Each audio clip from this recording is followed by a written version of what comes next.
बात होगी सत्ता की, बात होगी सियासत की और बात होगी उन सभी सवालों की जो सत्ता के गलियारों में गूंज रहे हैं। सवालों का जवाब देने के लिए आज हमारे साथ कांग्रेस नेता बंबर ठाकुर हैं। बंबर जी, बहुत बहुत स्वागत संवाद भारत में। बहुत धन्यवाद जी।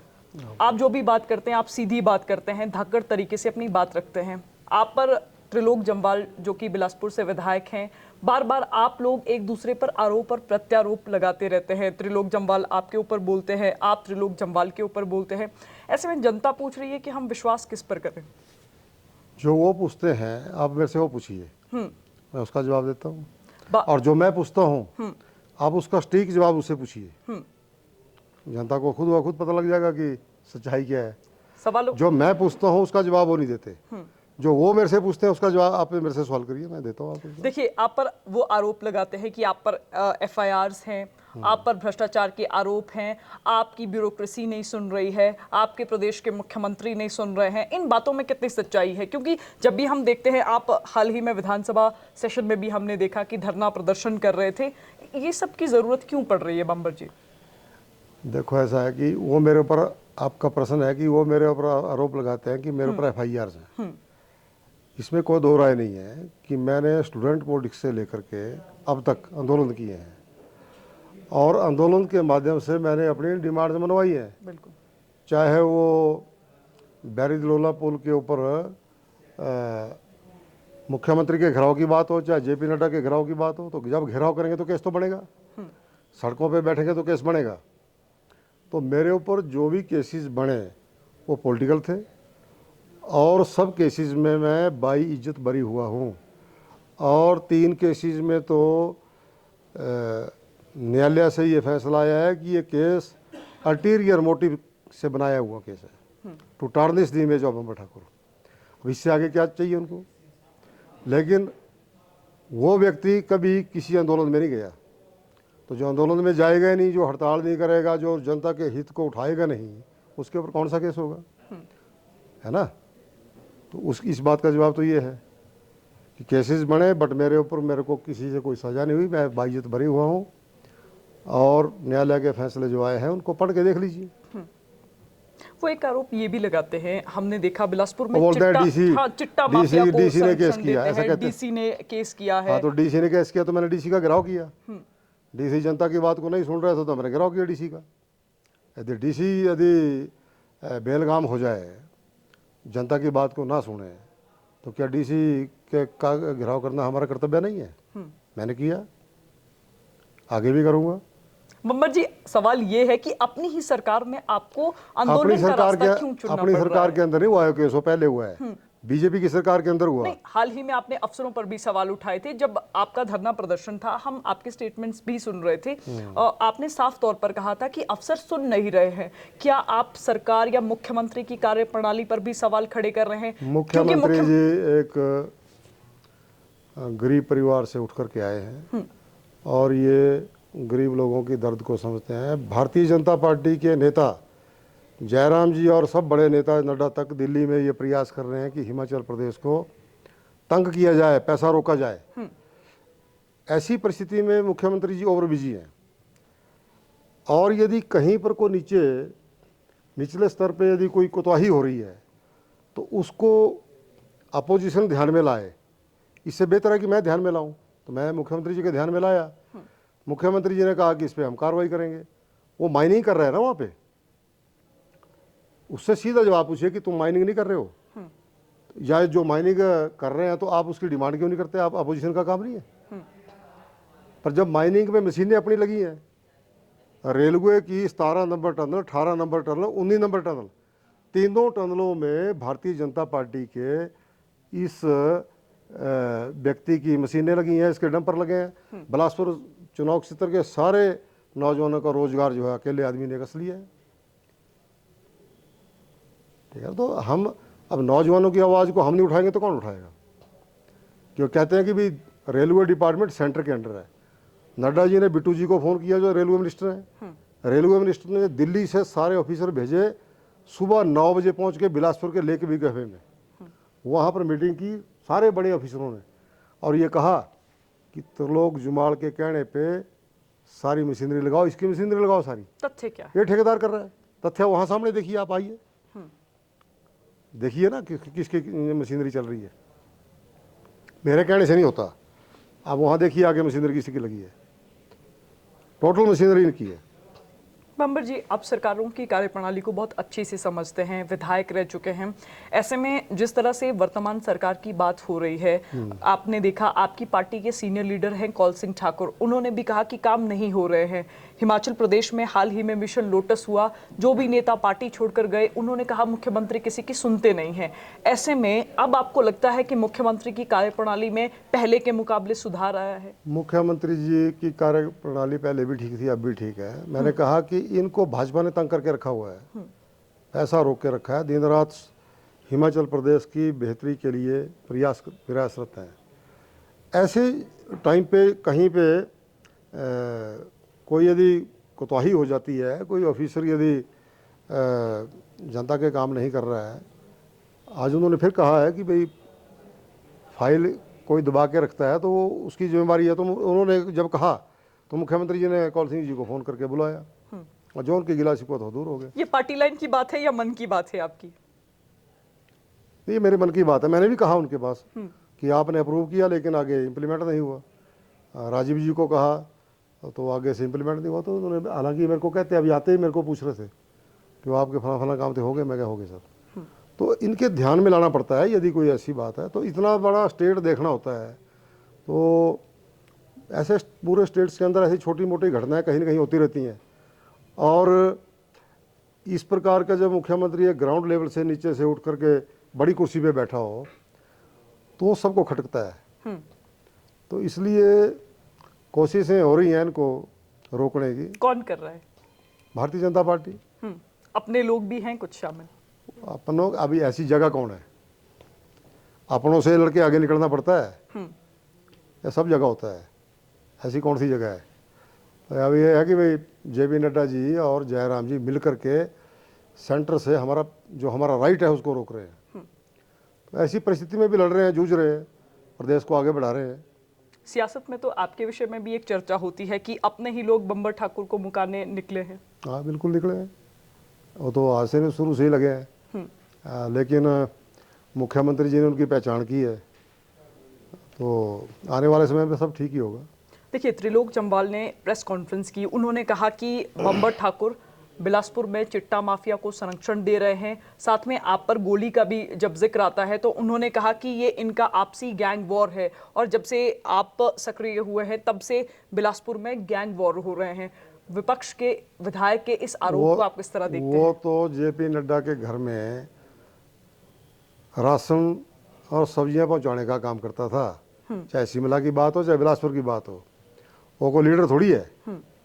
वो तो एक जो अखराजात हैं नड्डा परिवार को, उनको पूरा करने का काम करता था। तो उसकी एवज में नड्डा जी ने उनको सलाहकार बना दिया। सलाहकार रहते हुए उन्होंने जो है वो करोड़ों रुपए रिश्वत के इकट्ठे किए, भ्रष्टाचार के इकट्ठे किए, चिट्टा तस्करों को के कंधे पे नाचे हो। तो फिर किसके हैं वो चिट्टा तस्कर? जब वो चुनाव फ्रॉड तरीके से जीते तो किसके कंधों पे नाच रहे थे? हमने तो फोटोग्राफ दिखाए आपको, तस्वीरें दिखाई, वीडियो दिखाई, वो झूठी हैं तस्वीरें। वो पूछिए उसको कि ये जो तस्वीरें हैं ये कौन है लोग? और अब जो शूटर हैं उनकी जमानत करवाने का काम किसने किया? ये सवाल पूछिए ना उनसे। वो उल्टा सीधा जवाब देते हैं कि जी यदि मेरा उनको संरक्षण है तो मेरे को गोली क्यों मारते फिर? मैंने तो ये प्रश्न पैदा किया कि इन लोगों ने बिलासपुर की पीढ़ी को खराब कर दिया, मेरे बच्चे को बर्बाद करने की कोशिश की। तो जब ऐसी परिस्थिति मेरे सामने आई तो मैंने पुलिस को बोल करके उनके ऊपर ताबड़तोड़ कार्रवाई करवाई। तब वो मेरे दुश्मन बने, मेरे और मेरे बेटे के। ये संरक्षक के तौर पे खड़ा हो गया। आपने SP पर भी तो सवाल उठाए थे, ASP। हाँ बिल्कुल उठाए थे, मैं आज भी उठा रहा हूँ। क्या कारण था? आज भी उठा रहा हूँ। वो तो मैं मुख्यमंत्री जी के पास कहता हूँ कि आपकी जो नीति है बिल्कुल जीरो टॉलरेंस है भ्रष्टाचार के ऊपर। मेरा फर्ज इनके समक्ष तथ्यों को रखना है, बाकी कार्रवाई मुख्यमंत्री जी करेंगे। हो रही है कार्रवाई क्या बंबर जी? यही तो सवाल है। कहा है मुझे कि कार्रवाई होगी, तो मैं इंतजार में हूँ, कार्रवाई होगी। भ्रष्टाचारी ऑफिसर कोई भी हो, हम उसका साथ ना देते हैं ना देंगे। और जो साथ दे रहा है उसको आने वाले समय में पता चल जाएगा। सत्ता के गलियारों में आपने भी देखा होगा, हिमाचल प्रदेश में ओडीआई के दायरे में अफसरों की बात हो रही थी। मुख्यमंत्री ने भी ये बात कही थी कि जो भी ऑफिसर डाउटफुल इंटीग्रिटी के होंगे उनको किसी भी प्रकार की पोस्टिंग नहीं दी जाएगी। अभी हाल ही में आपने देखा कि जो चीफ सेक्रेटरी हैं वो पूर्व के दो चीफ सेक्रेटरीज के नाम ले रहे हैं चेस्टर हिल मामले में। चूंकि सवाल अफसरशाही पर उठ रहे हैं, ऐसे में आपको लगता है कि यहाँ भी सुधार होने की ज़रूरत है, क्योंकि आप सीधी बात करते हैं। और दूसरा सवाल ये कि क्या आपने भी जिस तरह अफसरों पर सवाल उठाए हैं, भविष्य के लिए ऐसा कोई कदम उठाया जाना चाहिए कि सबक दोनों तरफ को हो? मैं तो मुख्यमंत्री जी से ये डिमांड करता हूँ कि जो ऑफिसर आपके लिखे हुए पे उस कागज़ को दबाए या आपके आदेश को ना माने, उसके ऊपर सीधी सीधी कार्रवाई होनी चाहिए। टाल मटोल करे, रोके, उसके ऊपर सीधी कार्रवाई करो। एक दो एग्जाम्पल सेट करो पूरे प्रदेश के अंदर, सारा तंत्र अपने आप ठीक हो जाएगा। देखिए, ब्यूरोक्रेसी पर चूंकि आपने बात की ही की है, ये मैं बोला कि ये भोले आदमी है ना, मुख्यमंत्री जी में हमारे ऐसे हैं, डिप्टी सीएम साहब भी ये भोले आदमी हैं। इनको राजा वीरभद्र सिंह की तरह सख्त होना पड़ेगा।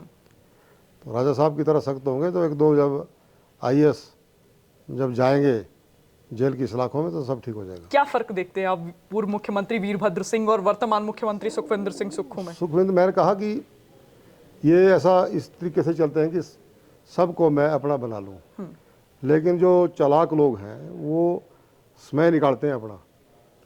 तो ये हमने मुख्यमंत्री जी को सुझाव दिया है कि आप बहुत अच्छे तरीके से ग्राउंड लेवल से काम कर रहे हैं। जो काम हम सोचते थे, मतलब सत्ता में आने के बाद जिन पे अमली जामा नहीं होता था, वो आपने उसको इम्प्लीमेंट कर रहे हैं। ग्रामीण अर्थव्यवस्था को मजबूत कर रहे हैं, लेकिन वो नीचे लागू होना चाहिए, ग्राउंड लेवल। हाँ, ग्राउंड लेवल पर जब लागू होगा तब उसका रिजल्ट आएगा सामने। तो उसको लागू करने के लिए अफसरशाही को के ऊपर कड़े तरीके से जो है कार्रवाई करने की आवश्यकता है।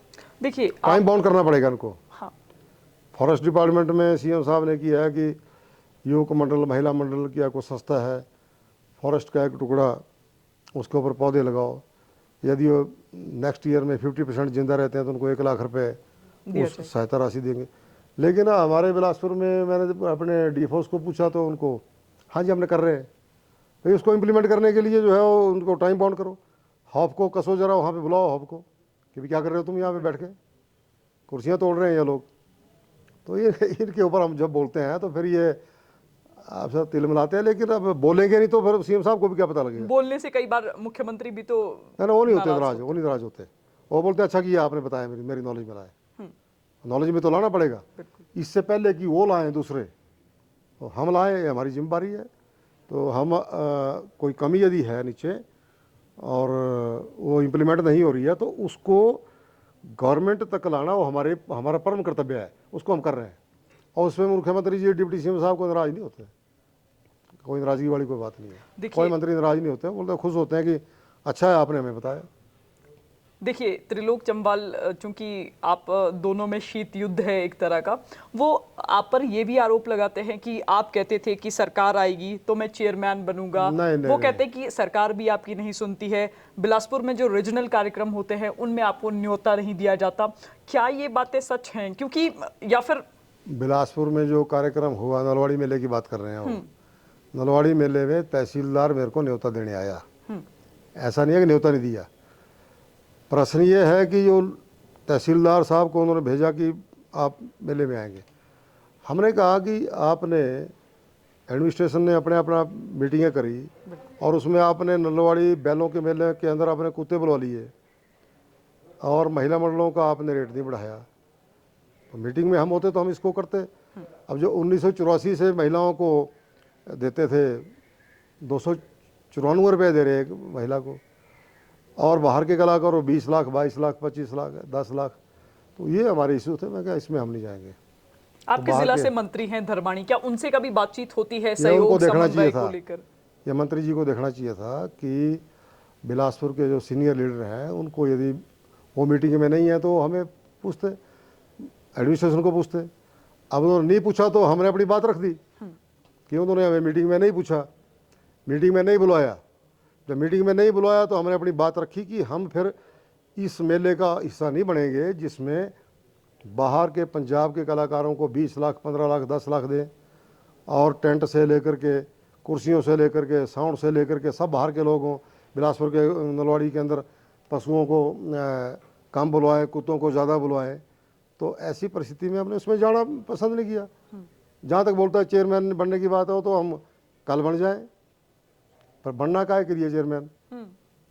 हमें चेयरमैन बन के क्या मिलता है? गाड़ी मिलती है ना, वो तो मेरे पास अपनी है। मेरे पास ये तब अभी स्कूल में पढ़ता था, कहीं रोटी को चोची बोलता होगा, जब मेरे पास 32 गाड़ियाँ थी एमएलए बनने से पहले। अपना मेरा बिजनेस था और आज उस बिजनेस को मेरा बेटा संभाल रहा है। ठीक है ना? तो इसको पूछो कि तू जिस कार में घूमता है वो तेरी अपनी है? वो भी किसी उद्योगपति ने स्पॉन्सर की है ना, इसके नाम से वो गाड़ी है। नाम ले दीजिए। नाम 99 नंबर गाड़ी है, बद्दी का उद्योगपति है, उसकी गाड़ी है, वो उसी का ड्राइवर है। नाम लेने में गुरेज आप क्यों कर रहे हैं? अगले इंटरव्यू में बता देंगे नाम। आप बता दीजिए ना। नेक्स्ट में बता दूंगा। मैं ना, 2 गाड़ियां हैं उसको, दोनों गाड़ियां उद्योगपतियों की है।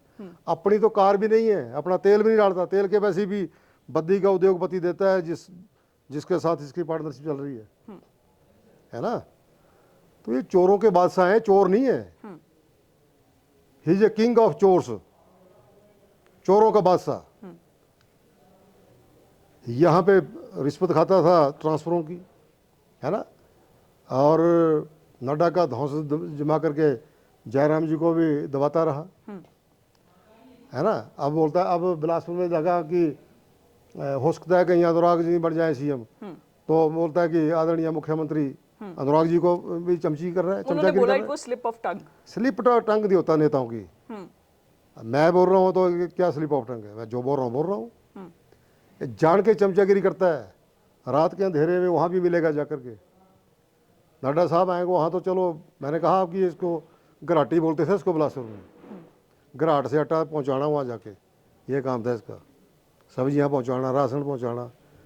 उसकी एवज में इसको मिला ये, जो भी नड्डा जी ने कर्जा उतारना उतार दिया। नेक्स्ट टाइम तो उसको टिकट भी नहीं मिलेगा अभी। पर मैं एक बात कहना चाहूँगा कि इनके पिताजी हैं चाहे भाई साहब हैं, और बहुत इज्जतदार आदमी रहे हैं। और डीआईजी साहब से मैं ये कहना चाहूँगा कि आप इसके चक्कर में अपनी इज्जत को खराब ना करें। यदि पुलिस इसको गिरफ्तार करना चाहती है, ऑपरेशन लोटस में जो हेलीकॉप्टर इसने हायर किए, उसमें पैसेंजर बन के घूमते रहे उनके साथ, 6 एमएलए 9 एमएलए के साथ, उनके होटलों के बिल इन्होंने दिए। तो पुलिस ने अपनी इंक्वायरी में भ्रष्टाचार को साबित कर दिया है और वो इनको गिरफ्तार करना चाहते हैं। तो डीआईजी साहब से मैं निवेदन करना चाहता हूं कि आप इसकी गिरफ्तारी में बाधा ना बने, अपनी जो इज्जत आपकी बनी है पुलिस डिपार्टमेंट के अंदर, इसको आप खराब ना करें। त्रिलोक जम्वाल कहते हैं कि अगर मुझ पर आरोप है तो पुलिस मुझे गिरफ्तार करे, अड़ंगा कहाँ है? मुख्यमंत्री जी के पास जाकर के घुटने टेक रहा है, वहाँ जाके वहाँ बोलता है सर बचाओ, है ना? वहाँ तलवे चाटने जाकर के, बाहर जो है शेर बनना। तो मैंने मुख्यमंत्री जी को ये कहा कि जिस आदमी ने हमारी गवर्नमेंट को गिराने के लिए धन बल का प्रयोग किया, भाजपा के कोष से जो पैसा आया उसने हमारी गवर्नमेंट को गिराने का प्रयास किया, ये आदमी हमारी गवर्नमेंट को गिराने का प्रयास कर रहा है। आप रहम कर रहे हैं कि चलो छोड़ो बातें, कोई बात नहीं, मैं तो अपनी गवर्नमेंट बचा ली, मैं फिर 40 पे आ गया। तो मैंने कहा कि भाई इतने रहम दिल हमारा मंत्रिमंडल है कि एक अपराधी जो है वो माफ़ी मांग रहा है आकर के, फिर बोल रहे कोई बात नहीं माफ़ कर दो, फिर बाहर आकर के जो है बकवास करता है, बाहर आकर के फिर मुख्यमंत्री जी के ऊपर बोलता है। तो ऐसी परिस्थिति के अंदर कानून जो अपना काम कर रहा है उसको करने, मुख्यमंत्री जी से कहूँगा कि उसको करने दें, और यदि गिरफ्तार होता है तो होने दें। बाद में जब कोई सजा सुजा की बात आएगी तो देख लेना, तब रहम कर लेना। पर एक बार पता तो लगे बिलासपुर, हिमाचल की जनता को, बिलासपुर की जनता को, कि ये असलियत इस व्यक्ति की क्या है। ठीक है? आप लोग जब आपस में उलझ रहे हैं, जनता के मुद्दे आप लोग कब उठाएंगे? आपकी बात हो चाहे त्रिलोक जम्वाल की बात हो। मैं तो जनता के मुद्दे उठा रहा हूँ। वो भी यही क्लेम करते हैं कि मैं भी उठा रहा हूँ। कहाँ उठा रहे? तो कहाँ दी निधि? जो निधि है वो कहाँ दी? कोई एक सड़क बता दे, हो कोई एक सड़क यदि पक्की की हो तो आए, तो आपने पूछना कि सड़क का नाम बताइए, को पक्की की हो या कच्ची निकाली हो। बार बार स्वास्थ्य संस्थान एम्स का जिक्र करते हैं भाजपा के लोग, जब भी उनसे बातचीत होती है वो कहते हैं कि एम्स बिलासपुर में आया, ये भाजपा के कार्यकाल में आया। जेपी नड्डा का नाम लिया जाता है। जेपी नड्डा पर आपसे सवाल ये है कि क्या जेपी नड्डा बिलासपुर की सियासत में इंटरफेयर करते हैं या फिर नहीं? जेपी नड्डा साहब कहते हैं कि मैं एम्स लेके आया। एम्स जो है वो डॉक्टर मनमोहन सिंह जी की देन है, जिन्होंने पूरे देश में ये फैसला किया कि हर राज्य में एक एम्स के मुकाबले का संस्थान होगा। और पहले चरण में जो है वो पंजाब में और हिमाचल में कहा, बठिंडा में और हिमाचल में। फिर हिमाचल प्रदेश के अंदर कहाँ खुलेगा, गवर्नमेंट का प्रेरोगेटिव है। तो वीरभद्र जी के साथ ठाकुर रामलाल जी के नेतृत्व में मैं भी और धर्माणी साहब भी और डॉक्टर वीरराम जी हम मिले और हमने राजा साहब से कहा कि बिलासपुर को आप एम्स दे दो, क्योंकि बिलासपुर में कोई बड़ा संस्थान आज तक नहीं आया।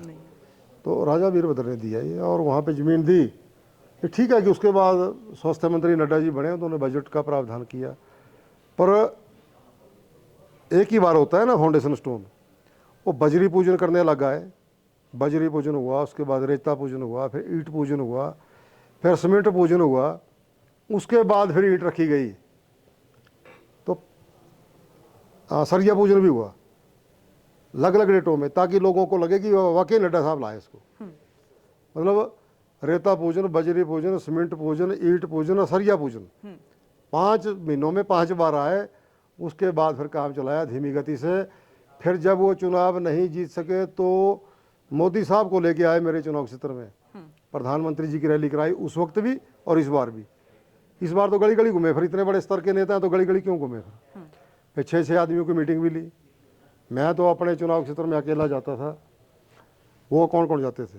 जेपी नड्डा साहब, उनकी धर्मपत्नी, उनका बेटा त्रिलोक जम्वाल, 4 आदमी मेरे खिलाफ फील्ड में उतरते थे। 13 एमएलए मेरे खिलाफ राजस्थान से लेके आए थे। एक एक एमएलए को 3-3 पंचायतें दी थी। संघ सारा वाल बिलासपुर में बिठाया हुआ था। मेरी तरफ से तो मैं थे और मेरी माता जी और मेरे भाई और मेरे कार्यकर्ता। आपकी पार्टी के लोग? मेरी पार्टी के निष्ठावान लोग मेरे साथ थे। जो बी टीम थी वो नड्डा जी के साथ थी। बी टीम तो आज भी उनके साथ ही है। कोई बात नहीं, उसकी चिंता नहीं हम करते।